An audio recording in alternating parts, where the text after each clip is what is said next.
तो फाइनली मैंने Spiderman brand new day देखी and damn it is such a good movie. अगर तुम स्पाइडरमैन के फैन हो तो तुम्हें अभी देखना चाहिए, मगर सबसे पहले मेरा रिव्यू देख लो, फिर उसके बाद जाना। तो इसका सिनॉप्सिस समझ लेते हैं। तो मेन मोटा मोटा स्टोरी ये है कि हमारा स्पाइडरमैन अभी लोनली हो चुका है, हर कोई उसे भूल चुका है, उसके कोई आइडेंटिटी है, ना कोई फैमिली मेम्बर ना फ्रेंड्स।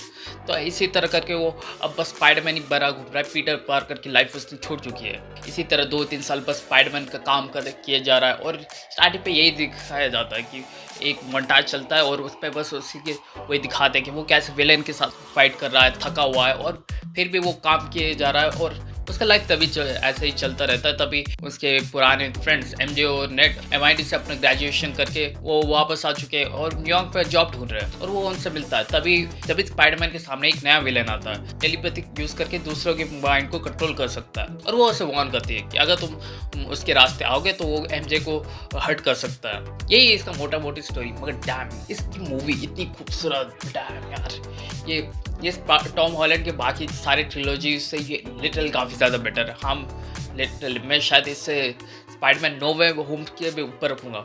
मैंने ये मूवी 3D पे देखा और मैं पर्सनली 3D प्रेफर नहीं करता, बट यही था सबसे पहला, तो इसी वजह से 3D पे मुझे देखना पड़ा। एंड डैम यार काफ़ी खूबसूरत था जब वो उसकी बिल्डिंग से स्विंग कर रहा होता है। डैम मैंने सांसें रोक दी थी। मैं सच कहूँगा उस सीन के लिए तुम्हें तो वो एक्चुअल पे 3D पे एंजॉय करना चाहिए, क्योंकि वो 3D पे एक्चुअल पे तुम्हें वो डेप्थ तो महसूस होता है कि कितना दूर ये है। और इस मूवी पे तुम्हें एक बहुत इंपॉर्टेंट चीज़ ध्यान देना होगा कि अगर तुम उस मूवी को एक्शन समझ के सोच रहे हो कि तुम्हें सांची जैसा एक्शन मिलेगा, काफ़ी सारे मार्शल आर्ट्स वगैरह वगैरह, तो नहीं, इस पर कोई एक्शन नहीं है। ये मोस्टली पीटर पार्कर के ऊपर है। ये मूवी स्पाइडरमैन के ऊपर नहीं, पीटर पार्कर के ऊपर, कि वो किस तरह झेल रहा है, वो कितने सारे मुश्किल झेल रहा है और उसे अपनी पर्सनल लाइफ को ढूंढने की कोशिश कर रहा है। वो स्पाइडरमैन उसके पावर्स आउट ऑफ कंट्रोल होने लगे, एमजे और नेट उसके सिटी पे आ गए और वो उनसे बात करना चाहता, मिलना चाहता, मगर वो कर नहीं सकता। फिर ये विलन आके उसे धमका रहा है। वो पीटर पार्कर क्या करना चाहता है, वो स्पाइडरमैन के काम पे इतना जिम्मेदारी है, मगर पीटर पार्कर क्या चाहता है। एंड डैम ये काफ़ी कोर्सली इमोशनल कर देता है। इस मूवी में काफ़ी सारे कैमियोज है, बट तुम्हें ऐसा कोई मोमेंट नहीं रहता कि हाँ चिल्लाने का। तुम्हें पनिशर इस पर ठीक ही है, तो लाइक उतना ही है, थोड़ा फनी है, उसका इतना एक्शन करने को देते नहीं, क्योंकि तुम जानते हो कि पनिशर अगर एक्शन करने आ गया तो ये मूवी R-rated हो जाएगा और वो नहीं चाहेंगे कि R-rated हो, तो इसलिए उन्होंने इसके पनिशर के एक्शन को जितना कम रखने की कोशिश की है उतना ही रखा है। और अगर तुम डे डेविल की बात सोच रहे हो तो नहीं, डे डेविल नहीं है इस पर, तो डे डेविल तो भूल ही जाओ।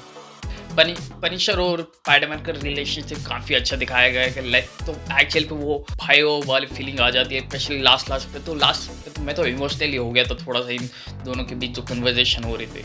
मगर इस मूवी की जो सबसे मेन पार्ट है स्पाइडरमैन, जेंडिया और नेट, इन सब का रिलेशनशिप कैसा है। लाइक अब इतने टाइम बाद वो मिल रहे, क्या वो सच में उन सबको बता देगा कि वही स्पाइडरमैन है, वो क्या वो फिर से वही रूट चूज़ करेंगे। मैं ये इसके बारे में वो नहीं बोलूँगा, क्योंकि तुम जाके मूवी खुद सरप्राइज देखो, वो मज़ा लो, क्योंकि वो मूवी काफ़ी इमोशनल है। वो काफ़ी सारे क्लोजेस्ट काफ़ी इमोशनल चीज़ें बातें करते हैं। वो अगर तुम्हारे हार्ट ब्रेक हुआ है, तुमने रिजेक्ट हुआ है, तुम्हारी कोई लड़की पसंद है, तुम एक टिश्यू पेपर पकड़ के जाना, क्योंकि आंसू निकलने वाला है। मैं काफ़ी इमोशनल हो गया था। इट्स टॉम हॉलैंड, जब मैं एंड्रू गारफील्ड के स्पाइडरमैन पे भी इतना ज़्यादा इमोशनल नहीं हुआ जितना ये वाला मूवी मुझे इमोशनल किया, क्योंकि हाँ अमेजिंग स्पाइडरमैन 2 पे वो मच जाते हैं, but amazing Spiderman 2 movie actual पे अच्छी नहीं है। वो स्टार्टिंग काफ़ी बोरिंग रहती है, एंडिंग थोड़ी सी हार्ट ब्रेक होती है, बट ये मूवी तुम्हें हर आधे घंटे पे तुम्हें थोड़ी इमोशनल कर देते, तुम्हें एक्साइट कर देती, तुम्हें थोड़ी कॉमेडी भी देती। ये लाइक वो प्रॉपर स्पाइडरमैन मूवी है जो एक्चुअल पे होना चाहिए। It is what Spiderman suppose to be, it is what Spiderman should look like, and damn it's very good. और इसके विलेन की बात किया जाए तो मैं स्पॉइल नहीं करना चाहता, तो इसलिए मैं विलेन के बारे में बात नहीं करूँगा। और हाँ, अगर तुम पोस्ट क्रेडिट सीन के बारे में सोच रहे हो तो नहीं, इस मूवी पे कोई पोस्ट क्रेडिट सीन नहीं है, क्योंकि कि इसके लास्ट पे पोस्ट क्रेडिट पे एक छोटा सा सीन है, मगर वो इतना ज़्यादा कुछ खास बनता नहीं है। अगर मैं बता ही देता हूँ, इतना कुछ खास नहीं है। उस पे हमें दिखाया जाता है कि स्पाइडर ट्रैकर, अगर तुम्हें पता हो तो एक स्पाइडर ट्रैकर नाम का एक ऐसा एक वेबसाइट है, तो उस पे स्पाइडरमैन को ट्रैक किया जा सकता है। ये तो वहाँ पे दिखाया जाता है कि स्पाइडरमैन का लोकेशन दिखाया नहीं जा रहा, और बाद में दिखाते कि स्पाइडरमैन का लोकेशन मिल गया और वो अर्थ पे नहीं किसी और प्लैनेट पे है। प्लैनेट या यूनिवर्स तुम कह सकते हो। तो तुम समझ ही रहे हो ये कहाँ पे बोल रहे हो। लास्ट पे वो लिखते स्पाइडरमैन विल रिटर्न, मगर उन्होंने ये नहीं लिखा है कि इतना डूम्सडे पे रिटर्न होगा कि सीक्रेट वॉर्स पे, मगर ये गारंटी है कि डूम्सडे पे सीक्रेट वॉर्स पे हमें देखने को मिलेगा, इसलिए उन्होंने डूम्सडे बोला नहीं है। इसका जो डायरेक्टर है, मुझे नाम याद नहीं है ना, मगर ये बंदा लाइक इमोशनल चीज़ों को, इमोशन रिलेशनशिप को इतना अच्छा होल्ड करता है। पहले उसने इस सीरीज़ पे वो लाइक इमोशंस को अच्छे से, यहाँ पे जब स्पाइडरमैन और ज़ेंडेया मिलते हैं, बात करते हैं, तो एक्चुअल में तुम्हें वो तफलीक फीलिंग होती है कि भाई यार तू इसे पसंद करता है मगर वो तुझे पसंद नहीं करती, वो पहचान नहीं पा रही, तुम उसके लिए फील करते हो वो तफलीक, वो सारे दर्द। स्पाइडरमैन और मिलते हैं तो वह एक्चुअल पे वो फील आती है कि वो दूर का बेस्ट फ्रेंड जैसे तुमने काफ़ी टाइम तक नहीं मिला, मगर अब तुमसे ना तो वो पहले जैसी वो दोस्ती नहीं है, ना तुम्हारे उससे बात हो पाती है, ना कुछ, फिर भी तुम उससे।